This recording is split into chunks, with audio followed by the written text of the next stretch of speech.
அன்பானவர்களே, இந்த புதிய நாளுக்காக ஆண்டவருக்கு நான் நன்றி சொல்லுகிறேன்.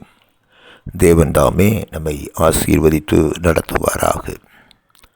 இந்த நாளுடைய தியானத்திற்கான பகுதி உபாகமம் 7வது அதிகாரம் 9வது வசனத்தில் தேவன் இப்படி சொல்லுகிறார்: ஆகையால் உன் தேவனாகிய கர்த்தரே தேவன், அவரிடத்தில் அன்பு கூர்ந்து அவரது கற்பனைகளை கை கொள்ளுகிறவர்களுக்கு 1000 தலைமுறை மட்டும் உடன்படிக்கையையும் தயவையும் காக்கிற உண்மையுள்ள தேவன்.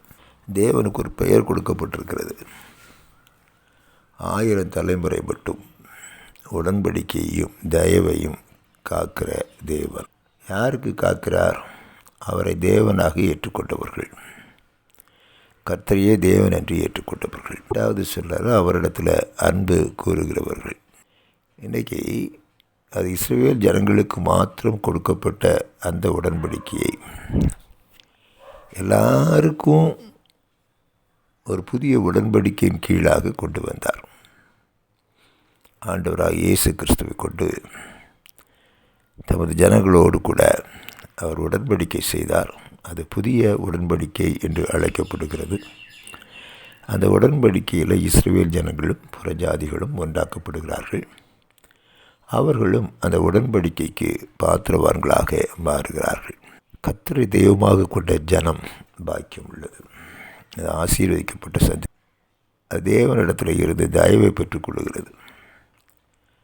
அந்த உடன்படிக்கைக்கு பாத்திரவான்களாக நம்மை மாற்றுகிறது. இந்த புதிய உடன்படிக்கை நாம் அவருடைய பிள்ளைகள் என்றும் அவர் நம்முடைய தேவன் என்றும் சொல்லுகிறது.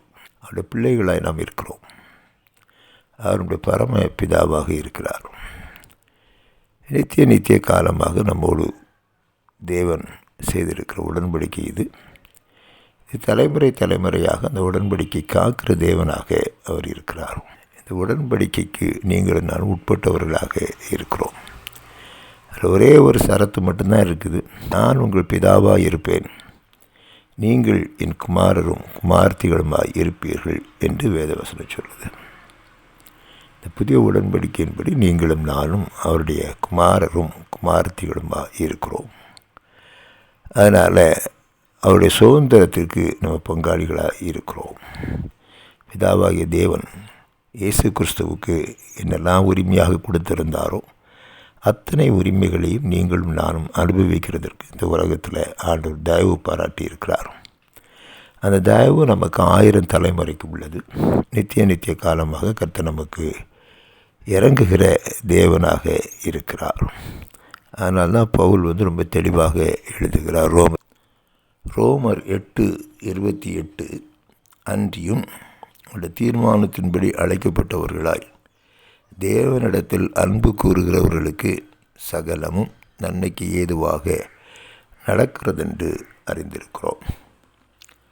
அதை அவர் உறுதிப்படுத்துகிறார். 32வது வசனத்தில் தம்முடைய சொந்த குமாரன்றும் பாராமல் நம்ம எல்லாருக்காகவும் அவரை ஒப்பு கொடுத்தவர் அவரோட கூட மற்ற எல்லாவற்றையும் நமக்கு அருளாதிருப்பது எப்படி? அதனால் புதிய உடன்படிக்கையை அவருடைய குமாரனாக இயேசு கிறிஸ்துவின் மூலமாக இரத்தத்தின் மூலமாக செய்தவர் நமக்கு எல்லாவற்றையும் அருளுவதாக வாக்குப்படி இருக்கிறார்.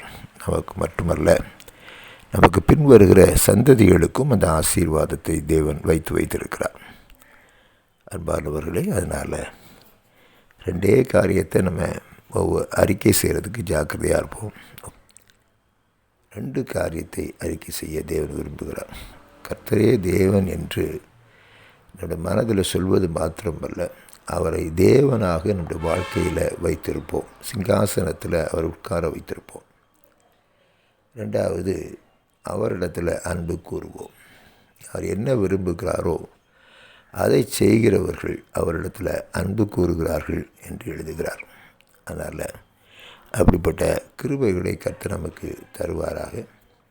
அந்த உடன்படிக்கையை காத்துக்கொள்ளுகிற, தயவை காத்துக்கொள்ளுகிற 1000 தலைமுறைக்கு கொடுக்கிற தேவன் உங்களோடும் என்னோடும் இருக்கிறார். அவருடைய குமாரனை கொண்டு அதை உறுதி செய்தவர் நிச்சயமாக அன்பு வாழ்க்கையில் அதே அன்போடு நடந்து கொள்வார் என்பதில் சந்தேகமில்லை. அவருடைய கிருபைகளை கர்த்தர் நமக்கு தருவாராக. ஆமேன்.